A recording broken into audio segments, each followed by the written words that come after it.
They use a number of tactics to bully you, and the reason why narcissists bully is because it makes them feel better. They want to feel superior. It's really, really important for them to devalue you, make themselves feel better. Some are more overt about it than others, but all narcissists bully. Covert narcissists tend to be a little more underhanded about how they bully, but they all bully in some way, shape, or form, and they all do it in a very manipulative way, a very toxic way, and in a way that devalues you, makes you feel less, makes you feel like you can't do anything right, there's something wrong with you, that they are super powerful, that you can never win against them, and all of that is just to mess with your head psychologically so that they gain control over you, which gives them narcissistic supply.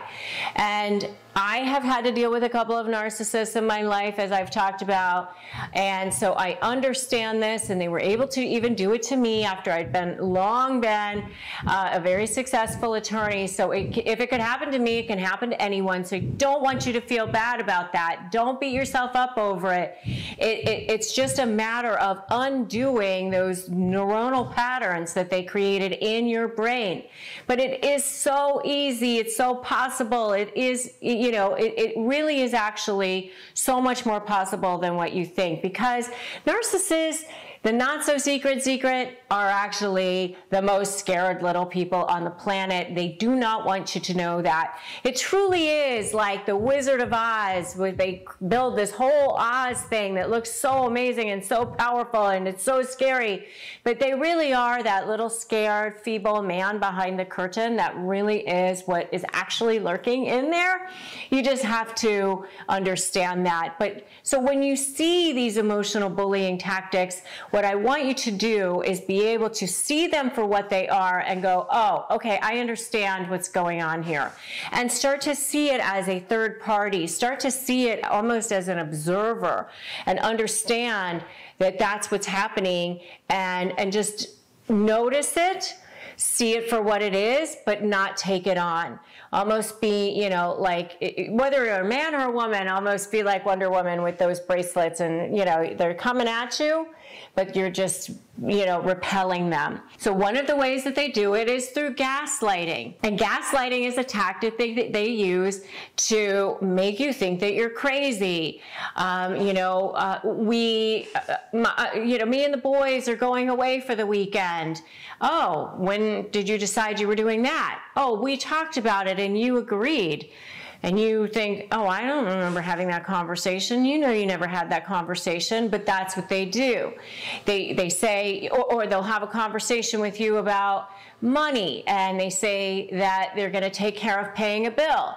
And you say, you know, I thought you said you were going to take care of it. No, what I said was that I would put money in the account, that you would take care of it. You know, they're just constantly changing things around so that the conversation that you thought you were having isn't that conversation, and you're constantly trying to pin it down.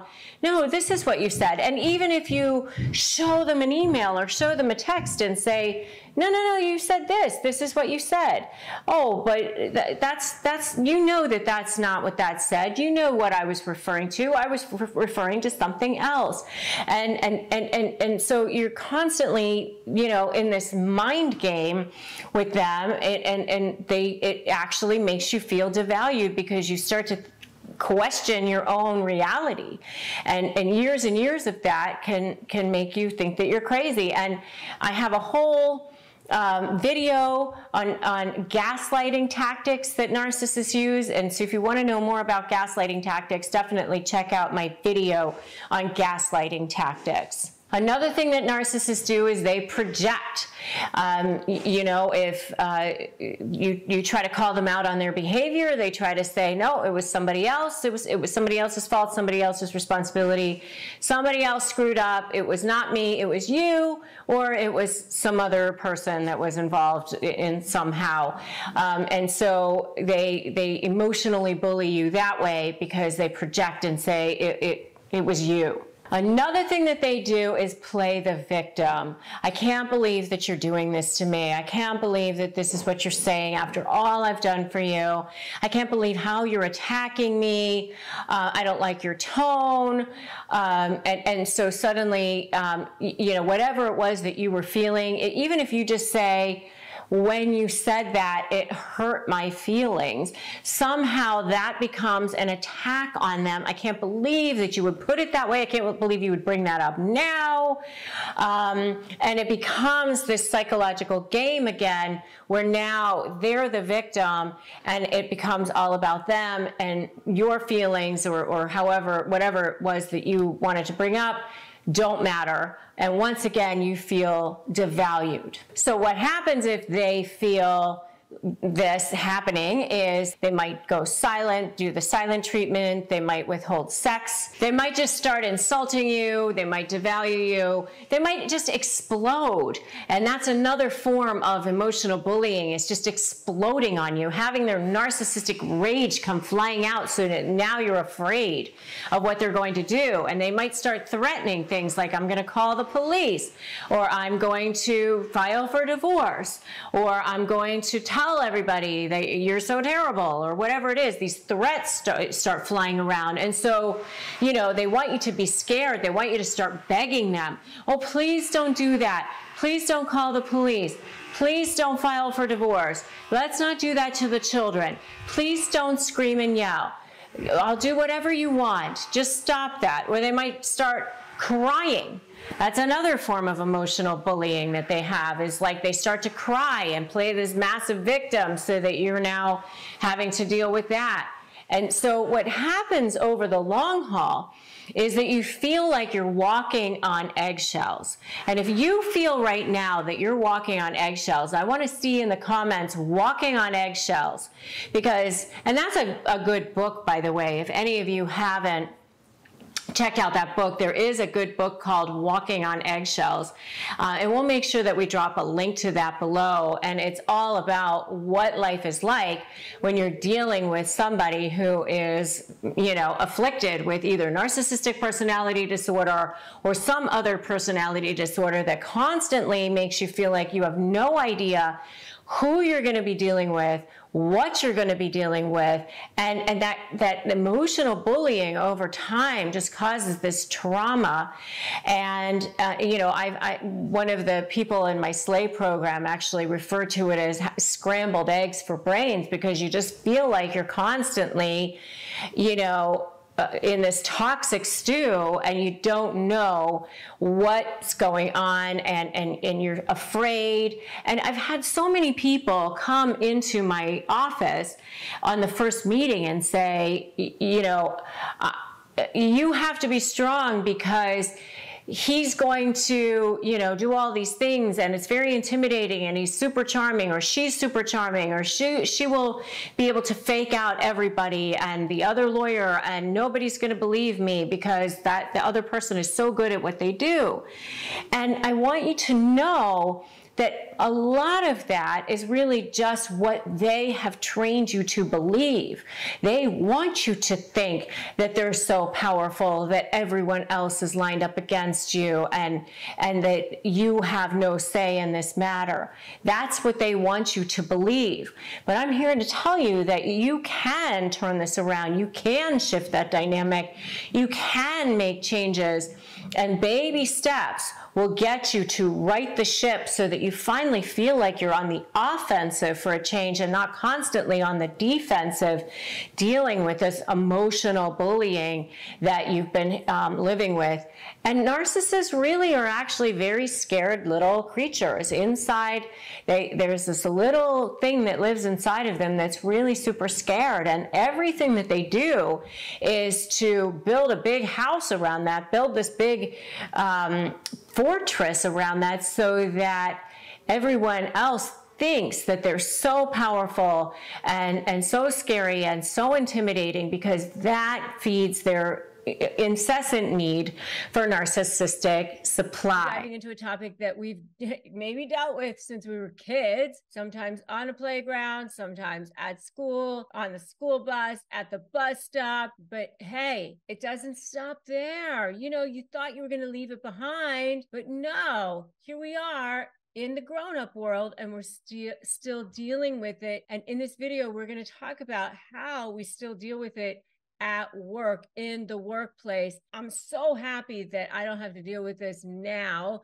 because I own my own company, but you know, it still happens. You know, sometimes I see it when I'm dealing with people in contract negotiations or tangentially. At least I don't have to deal with it within my own company, but I still see it. I still feel the effects of it sometimes, but at least now I know authentically who I am, but it doesn't make it any more fun. So the first one that often happens is, you know, that whole sticks and stones will break my bones, but names will never hurt me. But that's not true. Names hurt you over and over and over again. And so that very first one is verbal bullying. Verbal bullying is where, you know, what do you think? That person uses those names, that harsh language, those insults, that ridicule, demeaning language to belittle you, to intimidate you, to come after you. They might right out call you stupid or whatever, but they might just try to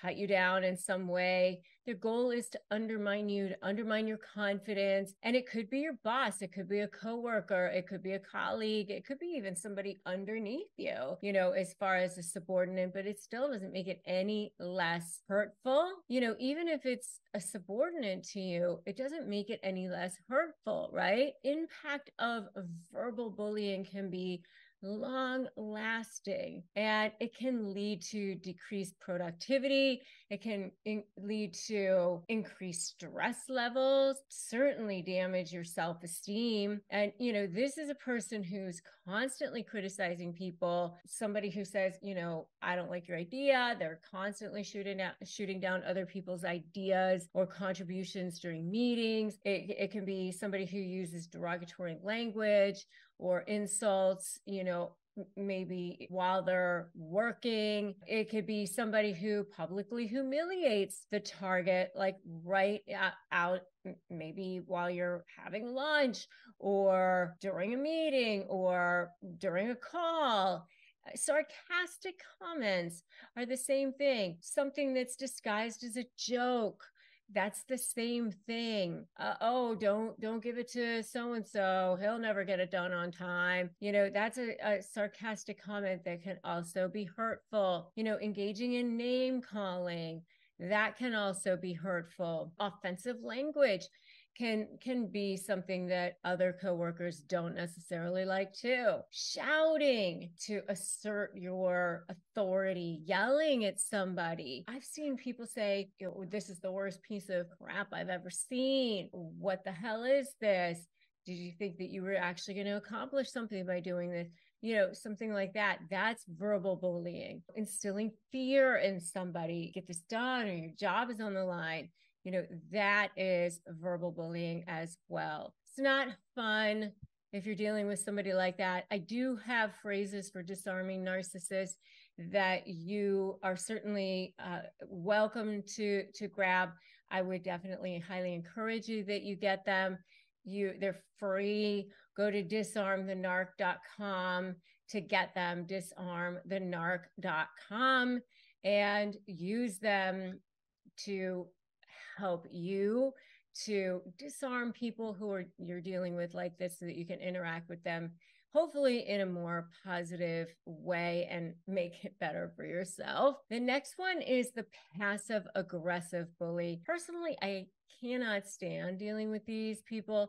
These are more of your covert narcissistic type of people. They're more subtle in their approach, but honestly, I think that they're equally as damaging and damning in dealing with them, because they're more of like what I call the clean hands. You know, they try to keep their hands clean when you're interacting with them, but it's more like things under the radar so that they don't, like, things don't get back to them, right? They might spread rumors. They might have backhanded compliments. oh yeah, you're really good at that, when you get to it, that sort of thing, like very passive aggressive, right? I mean, I'm really smart, but you certainly work really hard. Just like a backhanded compliment like that, sabotaging other people's work, making sure you don't get things done on time, not getting you something that you needed to have to make sure that you got something done on time. Actions create a toxic work environment where trust is eroded and relationships can become extremely strained. Again, this is where remarks can be, very snide, something under a breath, deliberately withholding important information. An email inadvertently didn't get sent. Oh, I thought I sent that. Here it was. It was in my outbox.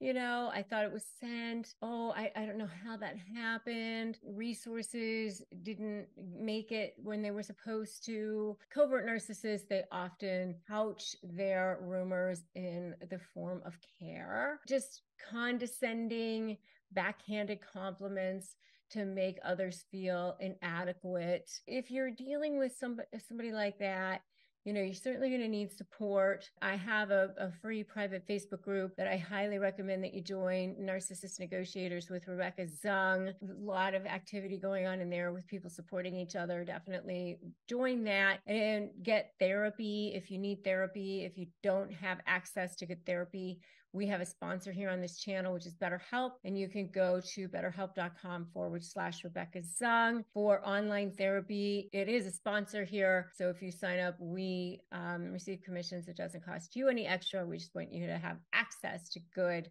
resources. There is a good video, which is 10 power-packed phrases to unmask a covert narcissist instantly.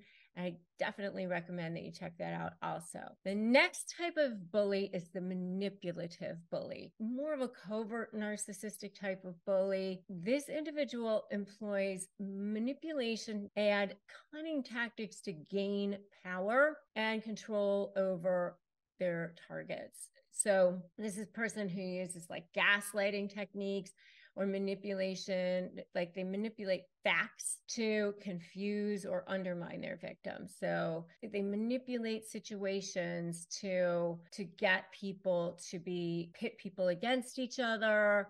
They want to create a hostile work environment. They want to create a work environment where they set themselves up to look like the good one and everybody else is the bad one. So they might say, oh, so-and-so is a problem, or this one's a problem.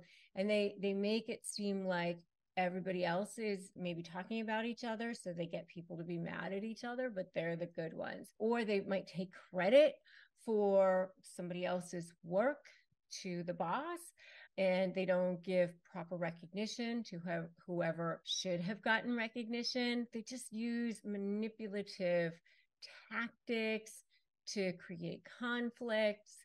They engage in gaslighting to distort facts, to make targets question their own sanity. They threaten or jeopardize other people's job security and advancement opportunities.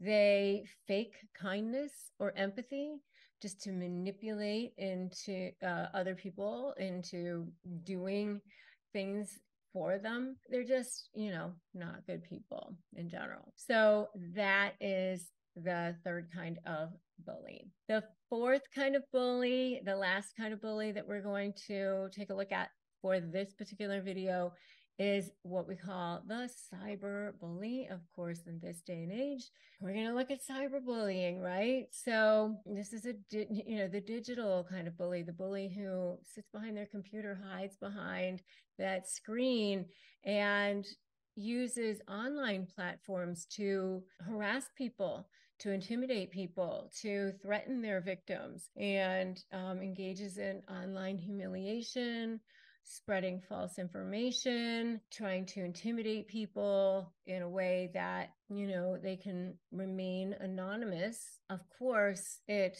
attacks a person's well-being. It attacks their core and significantly impairs their ability to work. And this is a person who sends harassing messages, threatening emails to their colleagues. It could be even sexual, things of a sexual nature in this particular instance, derogatory messages. It could be somebody who posts insulting comments on social media about their coworkers, spreads false information about their coworkers. And of course, they do all of this in an anonymous fashion. And so they can stalk them. And this person ends up feeling very afraid for themselves, afraid for their life, afraid for their safety sometimes. Probably the scariest form of bully, and they absolutely need to be shut down.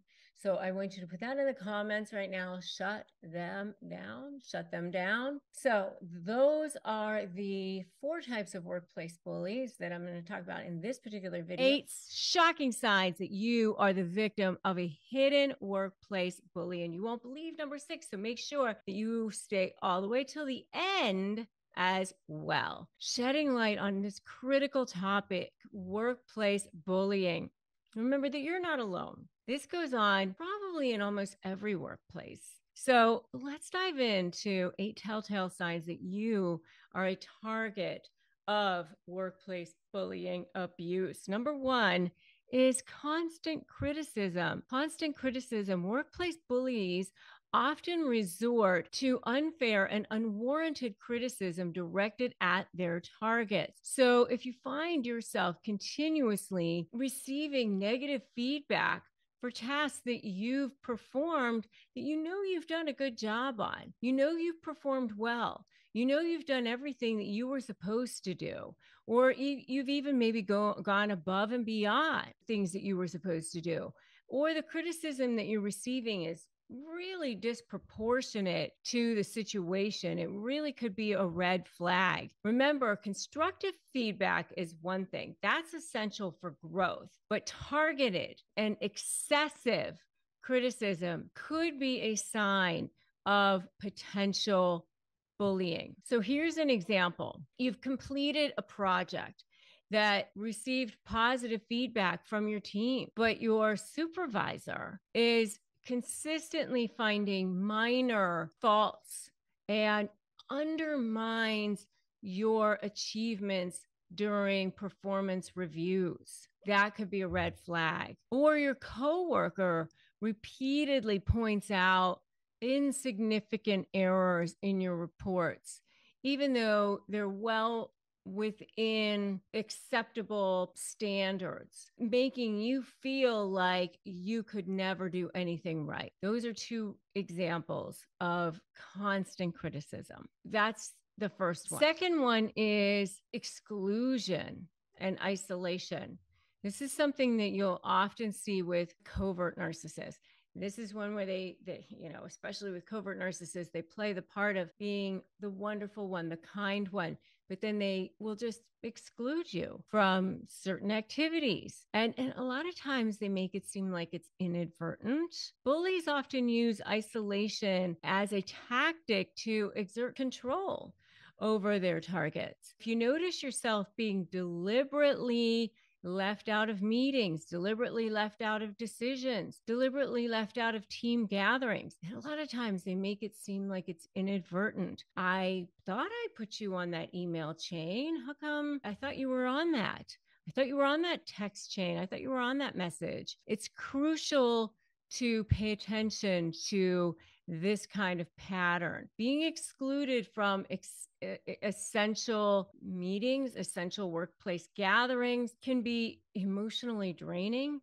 It messes with your head. It really can negatively impact your sense of well-being, your sense of belonging, and it makes you feel paranoid, frankly. If your team, for example, is organizing a brainstorming session and you're consistently being left out, and you're missing valuable opportunities to being able to contribute your ideas and your expertise. And you know that it took place already. It really messes with you. It really can mess with your head. Or you notice that your colleagues regularly gather for after work drinks or coffee. Oh, you heard about it the next day. You heard about it the next week. Oh, everybody got together. I didn't get to be involved with that. It's so not fun to be part of that. It makes you feel isolated. It makes you feel alone. It makes you feel disconnected. Number 3 is work sabotage. Workplace bullies often resort to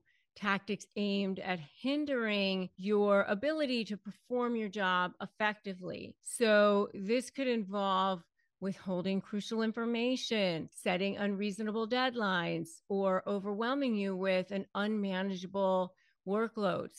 These types of actions are intended to create stress and frustration and underwhelm your professional reputation. So, for example, a coworker fails to share vital information with you regarding a project, causing delays and making it appear like you're not capable of handling your responsibilities. Another one is your supervisor consistently assigns you with urgent tasks with tight deadlines, making it appear like you're not capable of handling things, right? There's no way that you would be able to complete them on time. And so you're like constantly under this stress or anxiety. That's just so not fair in those situations. I mean, if you guys have seen any of this, I want you to put totally in the comments, because I would love to know what you've seen or not seen so far. And just give me some feedback on this. Which ones of you guys have seen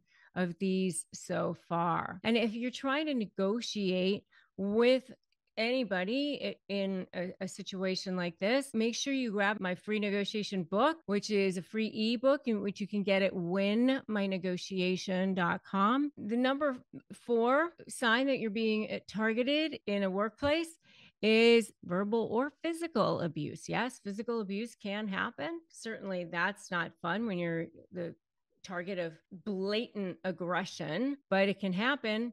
Yelling, I've certainly seen that before. Threatening of violence or actual acts of violence. Derogatory language can be happening. Subtle acts of violence, teasing, passive aggressive remarks, such as, I've actually seen people say things like, "This is the worst piece of crap I've ever seen," referring to work product. It's awful. It can make you feel embarrassed. It can make you feel humiliated. It can make you feel disrespected. By the way, if you need additional support, I have a free private Facebook group, which you can join.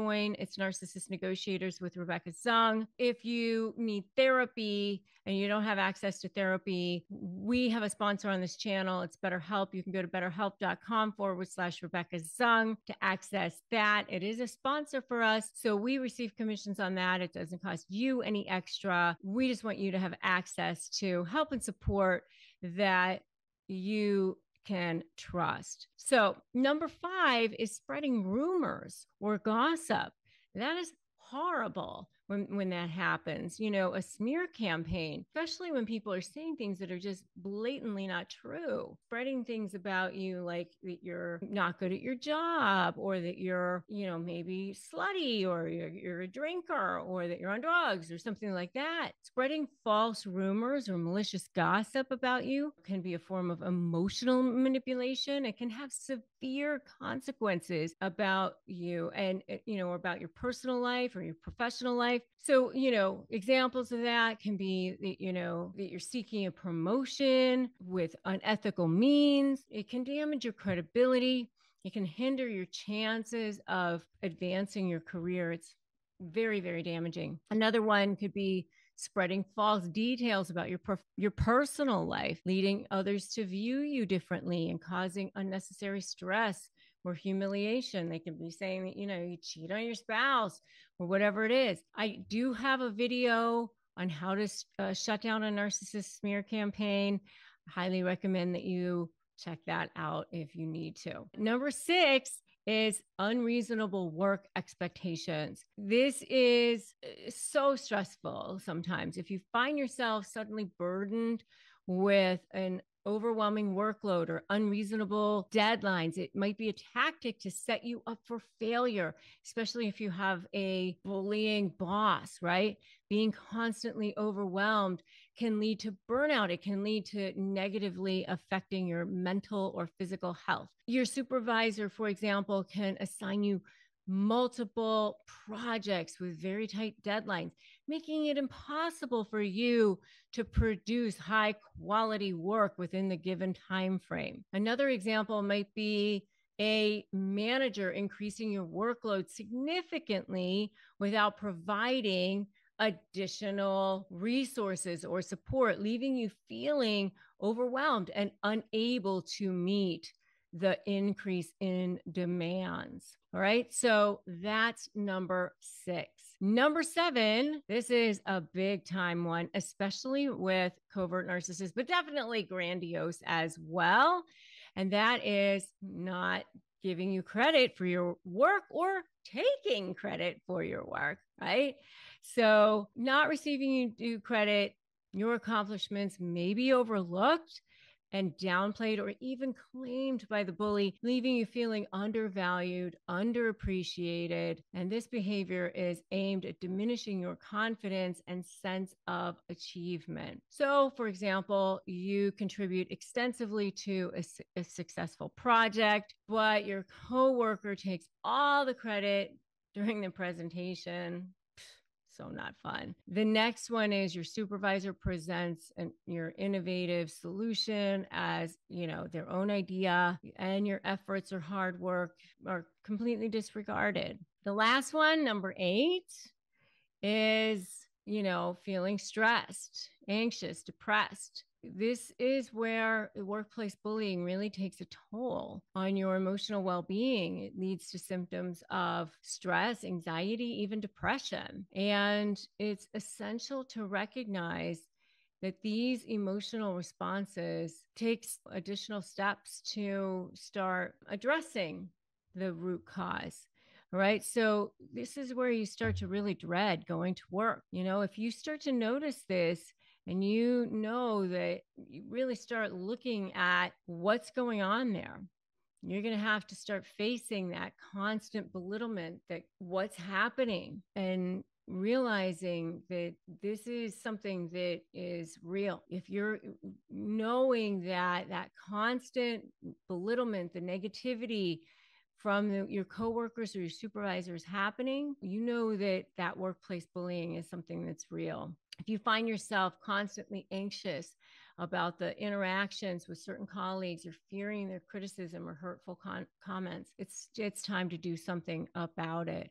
All right. So remember, if you're experiencing even one or two of these signs on a regular basis, it may not automatically mean that you're a victim of workplace bullying, but it means that there's definitely red flags there that you want to take a look at. But if you're definitely experiencing multiples of these, it's crucial that you start to take action, and you have the power to create positive change in your life. You have the power to make a decision to make a difference. Remember, step 1 is don't run. Step 2, make a U-turn. Step 3, break free. So you can make a change. You can make a difference. You have the power to do this. I want to get real. Sometimes it's hard to have a conversation about abuse and about emotional abuse in particular. I mean, a lot of times people only really want to talk about certain types of abuse, and emotional abuse,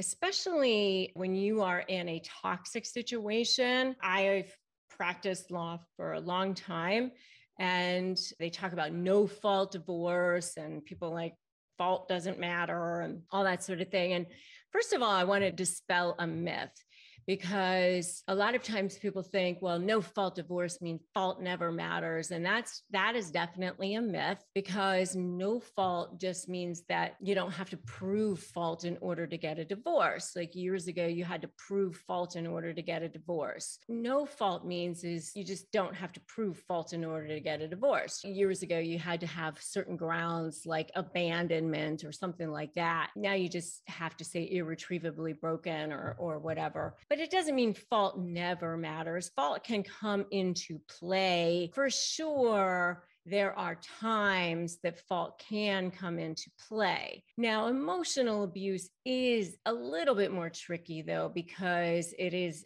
much harder to prove in a divorce situation. And suffice it to say, emotional abuse is certainly abuse for sure.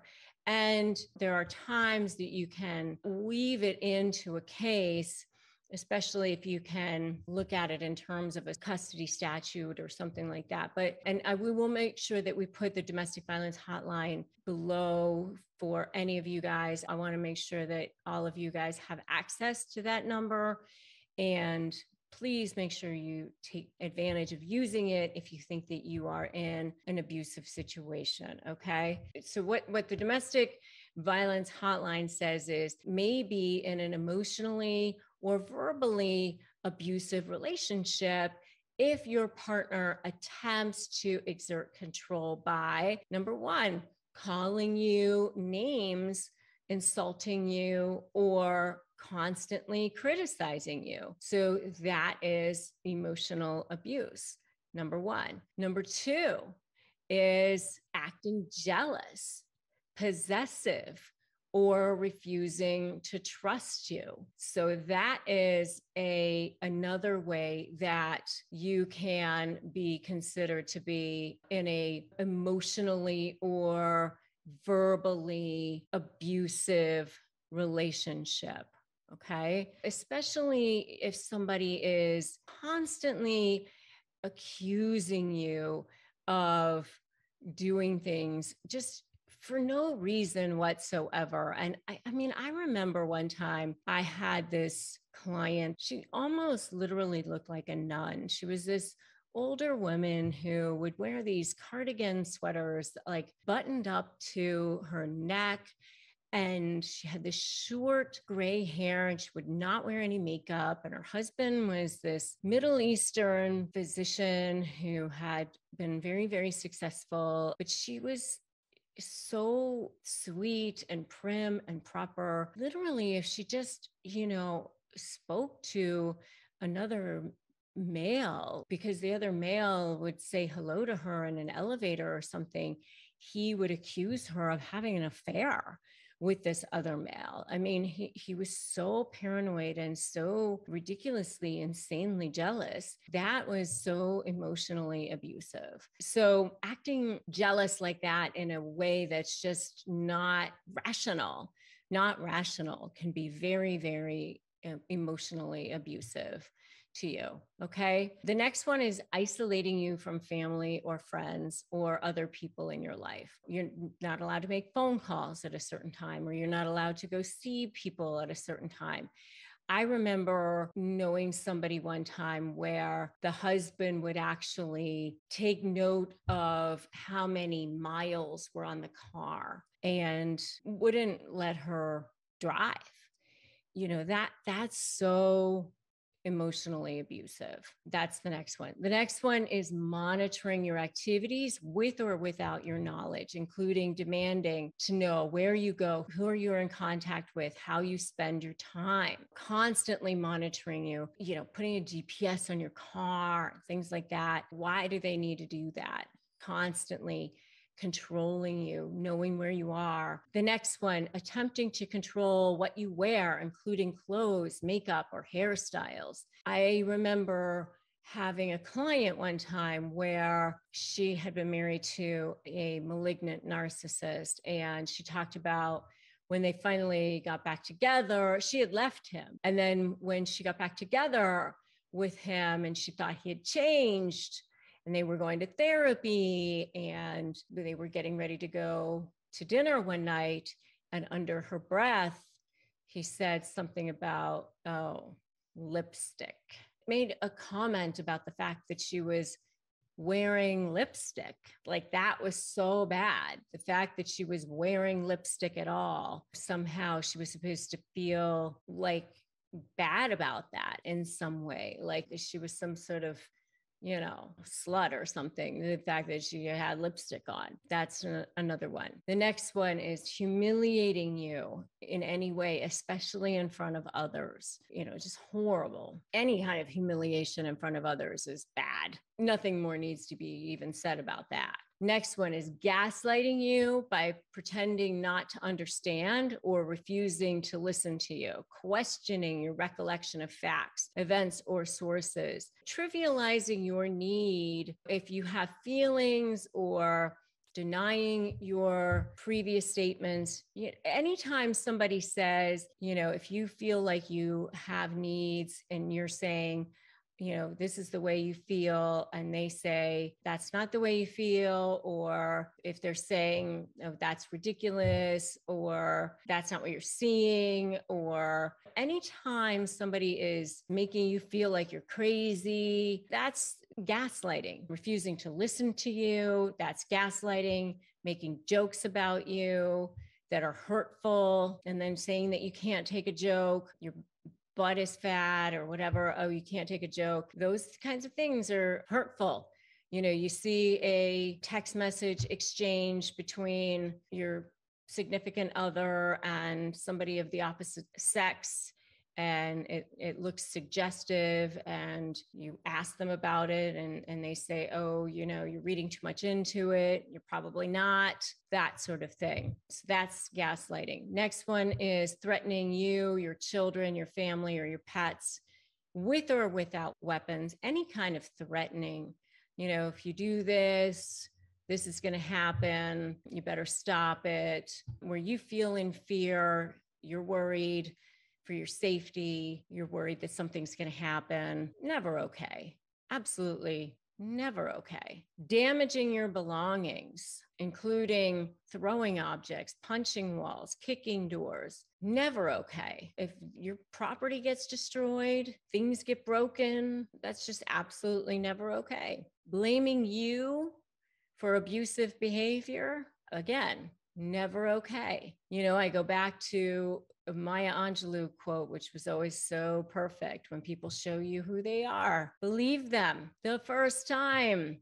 Okay. And then when they try to say they're sorry, it's like that narcissist faux apology. It's probably a bunch of crap. And I have a whole video on what narcissists really mean when they say they're sorry. And you can definitely check that out. Probably sorry, not sorry. Don't believe them. Stand in your power. And, you can put that in the comments. I stand in my power. Put that in the comments right now. I stand in my power. Okay. Next one is accusing you of cheating, or cheating themselves and blaming you for their actions. That projection and deflection, or lying and denying, always narc moves. All right. Or cheating to intentionally hurt you, and then threatening to cheat again to suggest they're better than you. They're always going after better forms of supply. You know that, right? Let you know that they can get their better forms of supply to try to put you in your place. And then the last one is telling you that you're so lucky to be with them. And I have a whole video, by the way, on narcissists' favorite catchphrases, which you can definitely check out. That's, one of the things that they'll say, like, you're so lucky to be with me. When they say stuff like that, it's just so ridiculous. Don't believe things like that. You'll never find somebody else as good as me. You'll never find anybody else who loves you as much as me. Those are phrases designed to try to control you, okay? Those are all things to try to manipulate you, destabilize you, to keep you under their thumb, because they have no sense of self. And so they're trying to keep you in their power. All right. So those are all signs of emotional abuse. Some people I know who are watching this have probably seen a lot of them, maybe even all of them.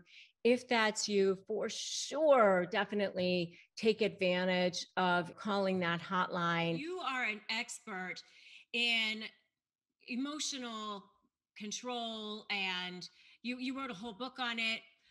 It's called My Mother's Rules: A Practical Guide to Becoming an Emotional Genius. Very Which I what's that? That was very cheeky of me. It was a grand claim, but I love it. And since you wrote this book, and since I teach people how to negotiate with narcissists, I would love to talk with you about the lessons that your mother taught you and the lessons that you have learned in dealing with people who are extremely difficult, volatile, uh, toxic, use whatever word you want to use. But when somebody is erratic, when somebody is volatile, it's very difficult to deal with them on an emotional level. And, I would say keeping your emotions in check is one of the most important things to do when you are negotiating. Would you agree with me on that? absolutely. Part of a narcissist's power is the ability to destabilize you. That's part of their power, just to upset you and make you wobble. So I always think of my emotional life as separate and apart from my functional life, from my physical life. And so even in the midst of craziness, you got to have 15 minutes a day doing exercise or something joyful, where that person is put into the closet because he cannot or she cannot live in the forefront of your mind all the time, because he or she will be working against you all of the time. You still, this is an unwinding of a past life. It is not your present. You know what I mean? It's transitional in nature, and you have to make sure that you cradle your emotionality and how good you feel uh consciously. You got to make it pursue. It's from 7 to 8. I'm gonna do whatever it takes, not whatever it takes, but I'm going to feel better. I'm going to do things and live and be in the moment, and not simply be a divorcing person. Yeah, and even if I mean, I also teach people how to negotiate in business as well. But regardless of who the person is that you're dealing with, if they're a narcissist, they know how to prey on your emotions. They know how to trigger you. Right. So, what would you say to somebody who is in the moment? They're Mhm. in the mediation, or they're in the Mhm. arbitration, or they're in the courtroom, and the person is saying things to absolutely trigger the other person. You're a thief, you're a liar, you're the narcissist, whatever they want to say to have you go, are you crazy? Are you kidding me? It's like that first instinct to just defend yourself. What would you say to them? I always say, in any fight you have, no matter who it's with, the first battle is always with yourself. So you go in there knowing what's going to happen. You go in there ready to catch those slings and arrows and put them down. Make it a game in your head. Well, that's one. Well, that's two. Well, that's three. Look at him. Look at me. Not having a reaction. Very calm. Very. Take a look at your neck. Whatever you got to do to get you to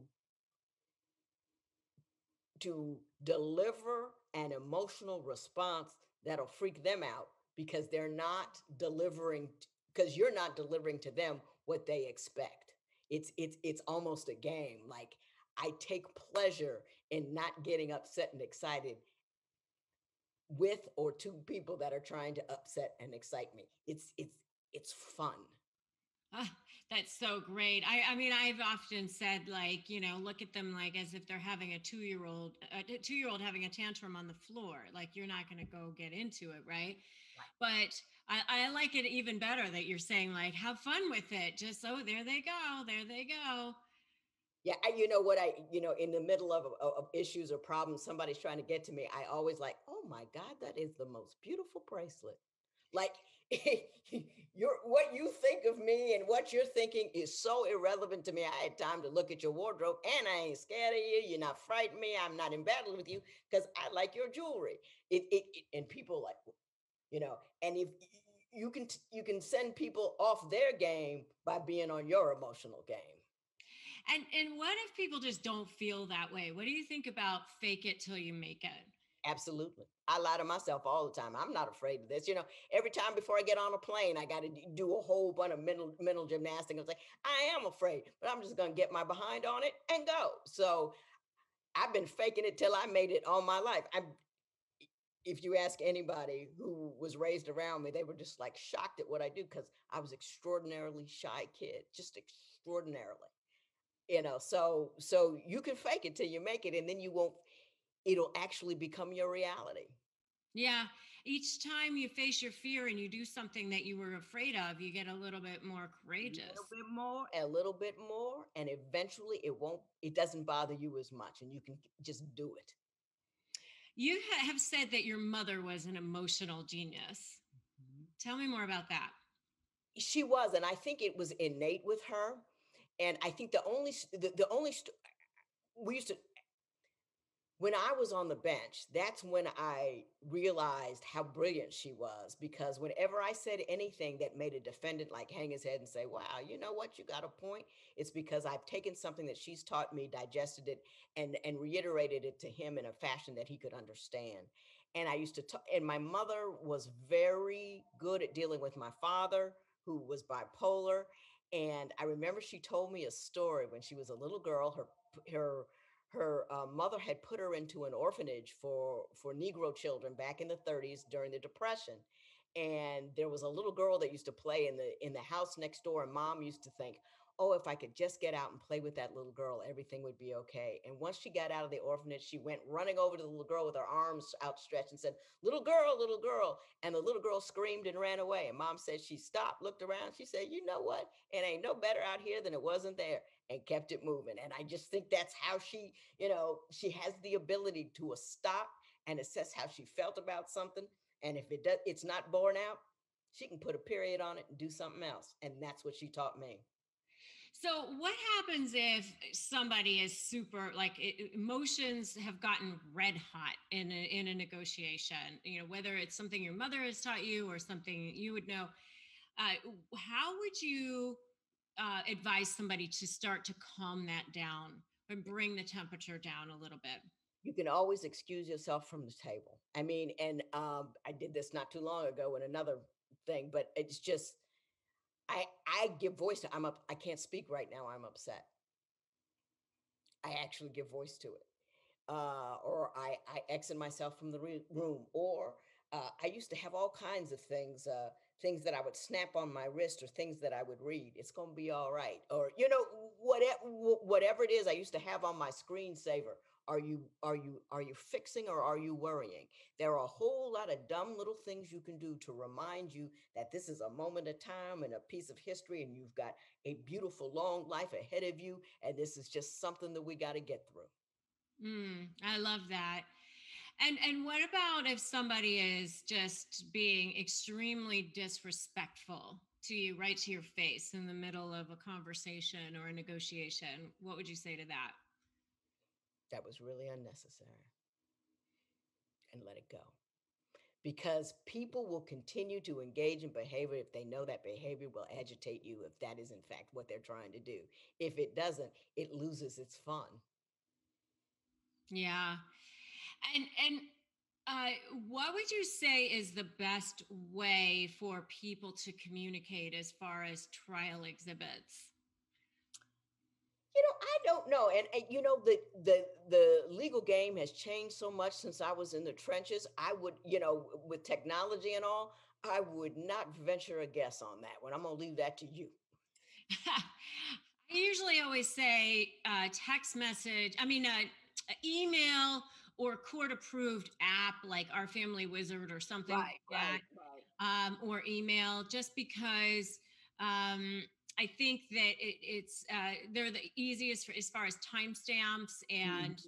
and being able to see the entire communication, and they have a date and all that sort of thing. That's my opinion. Just because texts are, they don't always have time and date stamps. They are often, you know, way too long to include the entire conversation. Just to, So just to show you, when I was a judge, back in Cleveland, they didn't have text yet. Oh yeah. This wasn't there. All of that, none of that was there. This is true. This is a new thing. I want you to know that I've got a powerful tool that can help you. It's phrases for disarming narcissists. Phrases for disarming narcissists is a powerful tool that you can use to have that upper hand in remaining in control, so that you can use it for communicating with narcissists, for emailing narcissists, for, you know, when you're like, oh my God, you feel frozen. And so make sure that you grab those tools. You can go to disarmthenarc.com and get them. Make sure, trust me, it'll be a game changer for you. All right. So step one is recognize what's going on and then ground yourself. Remember, you're kind of like dealing with a toddler who's stuck in an adult body. So as soon as you see that a wall of text come in or that wall of email come in, those long things, the thing you have to go hit see more, you go, oh my God, I know what they're doing. I see, you know what happens? They go fishing. They go fishing like that. And then they bait you, and then they trigger you, and then they reel you in, and they go, I got a live one over here. And so the very first step is just to step back and start to see them almost as if they're like a toddler having a tantrum on the floor. And just, this is like such a important first step, is start to just go almost like I almost say it's almost like a reporter, like reporting the news. Oh, I see what's happening here. I see what's going on. And probably the very first step, almost the very most important step, is to recognize what's happening and just see it. And I just say, like, put an emotional, like a boundary, like an invisible,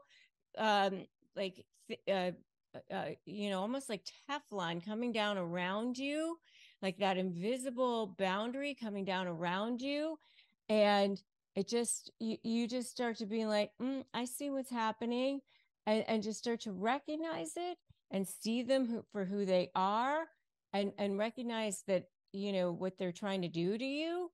And when somebody tries to, you know, trigger you, you just, okay, I see what's happening. I see it. And you know that your heart is racing, you know that fight or flight's happening, that sympathetic nervous system is kicking in. So you might start to sweat, your heart rate starts to raise, and you know, your thoughts start to race. But at this moment, that's the moment that grounding yourself is so critical. Don't allow yourself to be baited. Don't allow yourself to be triggered, because this is when you might do something that they're going to use against you. Remember that everything that you write, everything that you do, all of these things are potential trial exhibits or potential things that they use against you at work. Oh, look, there's the crazy one. There's the person, right? And so your reaction is so important. You have a choice. You have a choice to respond, not react. You have a choice to observe. You know, you can observe, not absorb, observe, not absorb, respond, don't react at that moment, right? So, and just remember, it's about them. It's not personal. Remember that people treat other people in the way that it's a direct reflection of the way they feel about themselves. It never has anything to do with you. So, you know, if you're in a meeting and, you know, you're with somebody who is a high conflict individual, you know that they have narcissistic tendencies, and they go to undermine you, they go to try to trigger you, instead of snapping back, instead of being triggered, take a deep breath. Remind yourself, this isn't about me. This is their issue. Their triggers are not your responsibility. And by doing so, just taking that one pause, that one breath, even that one moment where you just count 1,000, just, go, maybe it's more personal. Maybe they have a family member that makes snide remarks to them on a daily basis, or maybe they had a bad child, whatever it is, just you can make a choice in that moment. Instead of being sucked into their emotional vortex, their craziness, you can just take a look at them and say, I'm sure you're having a tough day, whatever. But you keep yourself firmly planted on the ground and just state facts. Do not defend yourself. I always say, do not defend, never explain, justify, overshare. Do not defend yourself. When you defend yourself, you end up being sucked in, drawn in, pulled in. Once you do, you're down into the mud with them. You are in it, right? So do not allow yourself to do that. So recognize and ground yourself is that first step. And then step 2, which I already started to talk about, just be calculated, thoughtful, controlled, and just recall that person who undermined you. Instead of counteracting, being defensive, just respond with a calm question. A lot of times, if you respond with a question, can you clarify that? Clarify what you meant by that. By doing so, you are taking control of the narrative and displaying emotional maturity. Clarify what you mean by that. And for the family member who gets crazy, you can just say, I appreciate your perspective, but I'm happy with my choices. Thank you for your feedback. It diffuses potential conflict. So remember, the first step is to just observe, take control of your emotions, recognize, ground yourself. You can see what's happening. Take that step back. You start to look at them as if they are a toddler having that tantrum on the floor. Emotional Teflon, put that invisible boundary down around you. I always say, then you become like Superman having the bullets off your chest, or Wonder Woman having the bullets off of your wrists. And you just start to see it. You have a shield and you're just smiling behind your shield. Oh, I see you. I remember having a family member one time who is now divorced from my other family member. And, this person was just wildly crazy and very, very triggered about all sorts of things. And, came at me one time about something that was crazy. And, and I just remember saying to her, traveling with children can be extremely stressful.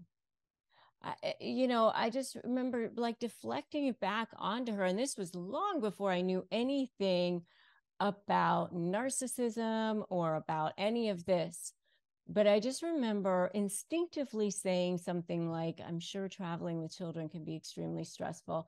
Like just knowing that it had nothing to do with me and just not taking that personally. And that's the kind of thing that you can say, like just putting it back onto them. It has nothing to do with you.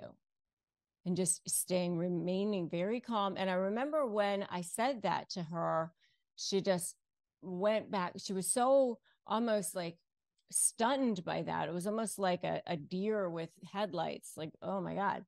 And so she just stopped and went back on to her merry way and went on to somebody else because she was so stunned by that. You know, it's almost like she didn't expect me to say that or do that because I didn't take it personally. Like, what are you talking about? Blah, blah, blah. I didn't take the bait. So when this happens, if you just don't take the bait, if you don't take that trigger, if you don't allow yourself, if you just stay with like Teflon, grounded, recognize, grounded. So if you can do this, say, I can do this in the comments, right? So, you know, we need to recognize this. We need to support ourselves. We can be non-reactive because let me tell you, Slayers, that I cannot stress enough how important it is to not give them that narcissistic supply that they so deeply crave, because when you give them that supply, that's when they keep coming around. That's when they keep coming back after you, right? So don't go give them that narcissistic supply, that thing that they keep wanting, because, you know, if you want to shut them down, you want to shut off that supply source, this is the first step to doing that, right? So you can do this. I've helped many, many people do it, and you can do it too.